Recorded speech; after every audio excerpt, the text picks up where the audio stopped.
Greetings, guys. I know I look like shit, man. I haven't been sleeping well. I went to bed at 11 o'clock last night, got up at 3 o'clock in the morning for some reason. But, I'm just going to shoot from the cuff here like I always do. I watched Candace Owen's, one of her, I believe it's her latest video. And the title of it is A Personal Announcement. And I thought, oh, wow, what's going on with her? And it is a very interesting video that I hope you'll check out. And it's all about the USS Liberty incident that happened in June of '67. I'm pretty sure that a lot of you younger folks have no idea what the USS Liberty incident was. And I'm not going to go into it in detail because I would suggest you watch her video. She has an actual survivor that was on the ship. Essentially, it was, and this is just the basics of it. It was during the 6-Day War between Israel and other countries, but basically Egypt was one of them. And USS Liberty was an American spy ship that was located in international waters off the coast of Israel. I believe it was kind of like more toward the Egyptian border, but it was closer to Israeli territory, but it was in international waters, which is 12 miles out from all coasts. So anyway, they were flying this giant American flag, and at some point, some Israeli Air Force Mirage fighters came in and shot the crap out of the ship, blasted it, killed a bunch of Americans, and they were, according to the survivor, these planes were blacked out and didn't have any markings. And so the Americans kind of thought, wow, this must be the Egyptians. They see another wave of planes comes in, drops napalm on the ship, kills a bunch of people in horrendous ways. And then in comes some torpedo boats that have Israeli flags. And the Americans were thinking, oh, wow, good, our friends have arrived to help us. And then they launch 4 or 5 torpedoes at the ship. One of the torpedoes hits the ship, puts a 40-foot hole in it, kills 20-something intelligence people that were in the area where the torpedo hit. And it was a big clusterfuck, and a lot of people died. I don't remember. I should have wrote that down. Over 100 people died, hundreds of people injured in just terrible ways. I mean, the ship was burning and blah, blah, blah. So that's kind of the basics of what happened. Now, I have been aware of the USS Liberty incident for many, many years. I'm 62 years old. I've been aware of it for a long time. And, here comes the humble pie, because I feel like I want to throw up, because I cannot stand being wrong, But I will say this, when I am wrong, I admit that I'm wrong. And so what you're seeing here in this morning face is kind of I guess it's kind of hard for me to admit that I am probably wrong. So I have to say the word probably, because, when you hold on to something so tight your whole life and you get to be my age, it's a real motherfucker to have to go, wow. And I've been doing that a lot lately because, you get wiser as you get older, and you start to look back and go, man, I was a young guy and I was bullshitted. Okay, so let me try to make it make sense. Was there weapons of mass destruction in Iraq? How many people got killed in the Iraq war when we went to Iraq over weapons of mass destruction? Only to find out that there were no weapons of mass destruction. They were never located. So that began how many years? 20 plus years of how many people dying? A couple of people that I knew personally dying in the deserts of Afghanistan and Iraq. And being a former Army guy, I was a U.S. paratrooper in 1980. I've always worn uniforms for the country, whether it be LAPD uniform, Army uniform. I did 12 years as a federal agent. It was very hard for me to admit that America is not like this great country that's perfect when I was younger. And as you get older and you start really paying attention, and with the invention of the internet and all this other shit, you start to go, man, I think I was wrong. And it's a motherfucker, man, to think that. Especially, I mean, I've got personal things too. My ex-wife's cousin, one of her cousins, is just a fucking prick. But, back when we were talking, he would always bring up this USS Liberty thing, and I would defend it, because the information that was available at the time was that it was a mistaken identity. The Israelis they thought it was an Egyptian ship that was blah, blah, blah. And, he would give me all this information, a lot of it, which turned out that he was right. Because I didn't look beyond what the official government, the U.S. government statement was on the matter. But, Candace having this video, I have never heard the actual testimony from a guy that was on the ship. And it's gut-wrenching, man. It's gut-wrenching. And I have my own conclusions after watching that video as to what I think happened based on other things that I've become aware of in my life. The weapons of mass destruction in Iraq. I can't remember the operation name, but this is all fact that our government had plans written up that would have necessitated and involved the planned murdering of American citizens in Florida to blame it on the Cubans so that we could get involved in bringing troops and going to war with Cuba. That plan never went through, but it was written up by people within our government. And that shocked me when I first heard about that. I was like, what? We are either a great country or we're not. We're either a country that lives by its codes, or we're not. Or we're just a bunch, just like every other fucking corrupt country. And with respect to Israel, I am a Christian, but my father's side of the family are full-blown Jews. So I have, you do the DNA check. I did the DNA, not for that reason, but I come back as a European Jew because of the bloodline. Now, I know there's some people that say, well, if it's not your mom, you're not really a Jew. I'm genetically Jewish enough to where I would have been loaded onto the fucking cars in Hitler's Germany, And on that note, if you follow my family tree, the bloodline pretty much on my father's side stops during the Holocaust, and it says right there, on whatever it is, Ancestry.com, Holocaust. I have photo albums of people that were slaughtered, direct family members that were slaughtered. And some of them that survived the Holocaust went on to help found the state of Israel and became Israeli citizens and put that together. And I have a huge Jewish family on the East Coast that I love and cherish. And I'm not ashamed of my Jewish heritage at all. I just choose to be a Christian because, that's just my choice. That makes the most sense to me. It's what I believe. But my father, he spoke Yiddish. His mom, his grandparents barely spoke English. They were right out of Austria-Hungary at the time. And some of them go all the way back to Ukraine. So that's just in the interest of full disclosure. I will also say that I think, was it 2000? I can't remember. I went to Israel as a agent for the U.S. Government for an OIG. And I spent a couple of weeks in Israel with their military and their law enforcement. And, I loved the country, there were American flags everywhere. And this was during the height of the Second Intifada. So there was no tourists. Nobody was going to Israel. It was in a state of war. So, but I was impressed with the people. I was impressed with the freedoms that I saw.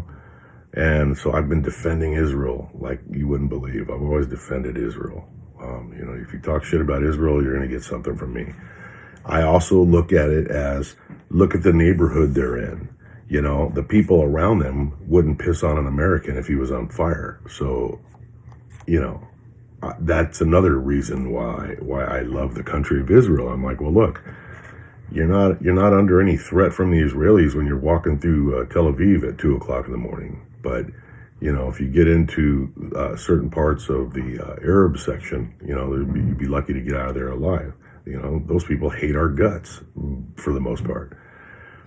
So, when people talk about supporting the enemies of Israel, I'm like, wait, they want to destroy Israel. And it gets very complicated, as you can see. That being said, what I now realize, because it's just like the 9/11 attacks, I'm not a conspiracy theorist, but look, the shit doesn't make sense.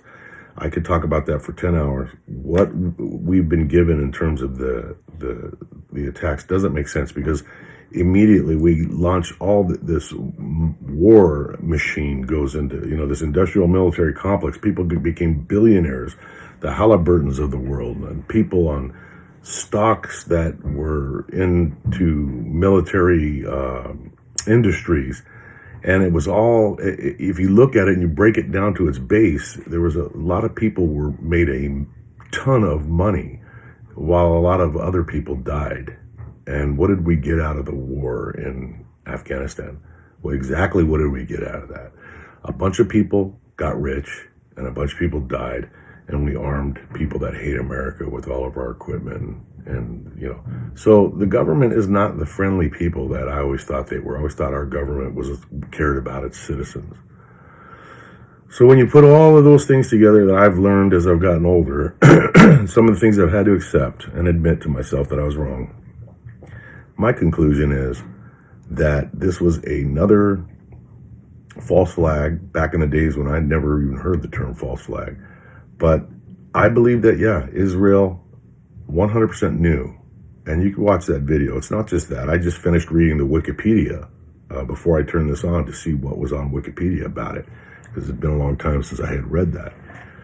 Years and years and years. But my belief is that Israel deliberately attacked the USS Liberty and wanted to kill everybody on that ship, every American, and sink that ship.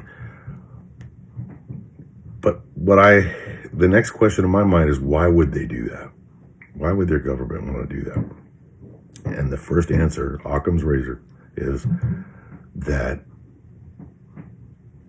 America had them do it. America, what's the word I'm looking for? America worked, that's not the word I'm looking for, colluded. America colluded with Israel, and needed them to attack that ship so that our government, could blame it on the Egyptians and get Americans mad. Look at all the sailors the Egyptians just killed. And now we're into the war. And guess what? The industrial military complex goes to work, and all these military industry people and people that are connected to them and have stocks, they get richer and richer and richer. And we get another good, 10-year war. But it didn't work out because the ship didn't sink, and it fucked everything up. Now, when you hear this guy talk about Lyndon B. Johnson and the shit that he had said, and then you listen to what Candace has discovered about him and his, the connection with him and Israel, and it ties right back to the Kennedy assassination. It's like almost everything ties right back to the Kennedy assassination. Bottom line is, I love America. I don't love the American government. I love the Israeli people. But for the first time, I can tell you, I don't fucking have a lot of respect at all for the Israeli government. Because they're just as dirty as our government, and they work together. Now, does that mean that I am going to run around and say free Palestine? No way, because I'm not naive. I'm speaking as truthful as I can. I know that the people that are crying in Palestine danced and cheered every time Americans died. And I know that they hate our guts. They just hate our guts. I don't care what anybody tells me, 99% of the people from that region would do whatever it took and dance up to get rid of us and dance on our graves. So I'm not going to support people that want us dead. But when it comes to moving forward, you guys know I'm a Trump supporter. I mean, come on, Trump. He's not going to watch this video, but in my mind, I think President Trump, who talks about declassifying the JFK files, declassifying UFO files, he talks about all this stuff. And I believe, he convinces me, I believe 100% that he is not one of these dirty politicians, and that's why they try to kill him, and that's why they want him dead, and that's why they're freaking out and terrified, because he's not one of them. I believe that he's our last great hope when it comes to a lot of things, but what I would love to see on his list of draining the swamp is to declassify all of the transmissions and all of the things that have been kept from us, from the NSA and everything else, all of the radio intercepts from the USS. Look, call them out on it. We don't have to abandon Israel just by calling them out on the fact that their government is a bunch of fucking murderous traitors and would shit on American people to further their own government. Every government will do what it takes to take care of its own people, and Israel is fighting for its survival. That doesn't justify killing Americans or taking part in it. And like I said, this is not about the Israeli people, but the people that are still alive and that were involved in that need to be brought to fucking justice on both sides. The American side, this is why they don't want Trump in office. They were afraid of something like this. If this is one subject, think of the shit that could come out if we really had transparency. What other weird, secret, fucking murderous, treasonous shit has our government been involved in that none of us even know about? I worry about Trump. He's not in office yet, and these people are not going to stop trying to get rid of him because of this very reason. Because if the American people and the world knew just how fucking deeply infested by traitorous vermin our government is, how deeply in charge of all of the apparatuses that affect our lives and the lives of people all over the world, people wouldn't believe it. We'd be praying for an alien invasion to get rid of these scumbags. So I don't know what's going to happen. I hope Trump can make it into office, and I hope when he does make it into office that he literally drains the swamp. And part of draining the swamp is full disclosure on everything. And people need to be compensated, and wrongs need to be righted. And there's a lot of people that are dead. Most of those people from the USS, there's probably like 50 of them left, the guy says. The rest are dying. This guy's like 75, 77, whatever, 78. People are getting old, and that's what these people want. They want everyone to die off so that these dirty secrets go away. We can't let them go away, because if we want to prevent the murdering of American soldiers and American citizens at the hands of our own fucking government that we pay to protect us, if we want that to happen, we need to look at what happened in the past, call it out, tell the world America killed its own fucking people. We're sorry, here's how we can make it right, and we'll never do it again. And you got to drag the Israeli government right out to the carpet and say, you motherfuckers took part in killing our people. So what the fuck are you going to do about it? You can mend any fence, because we're talking about generational differences here. This is, something happened. It's like slavery. What are we going to do? We can't put the toothpaste back in the tube, but we got to call it for what it is. It was fucking it happened. People suffered. People were tortured. It was ugly. And we do what we can to make it right. And part of that process is by laying it out in the sunlight, and the sunlight is the best disinfectant. Let everybody see what the hell happened. Take your own shit-stained underwear off and wave them in front of an international camera and say, I sharded, and now I'm going to wash my underwear and make this shit all better. Because there's no fucking way that we can be a decent government, a decent people, with a shitty government. We can't be a decent country with a corrupt fucking leadership. Anyways, go watch Candace Owen. Personal announcement. To my Israeli friends, like I said, man, this is not about the Israeli people. None of you people were alive. The people I know, or were old enough. What was I? I was in 67. I was born in 62. So was I like 4 or 5 years old? So, yeah, I was 5 years old. So, yeah, I get it. This is not about you people, but it's about the structure of who you are. Yes, Israel is under attack from everybody on earth practically, and you need to fight to survive, but you don't fuck our people over. And when you do, you fucking admit to it, and then you do your best to make it right.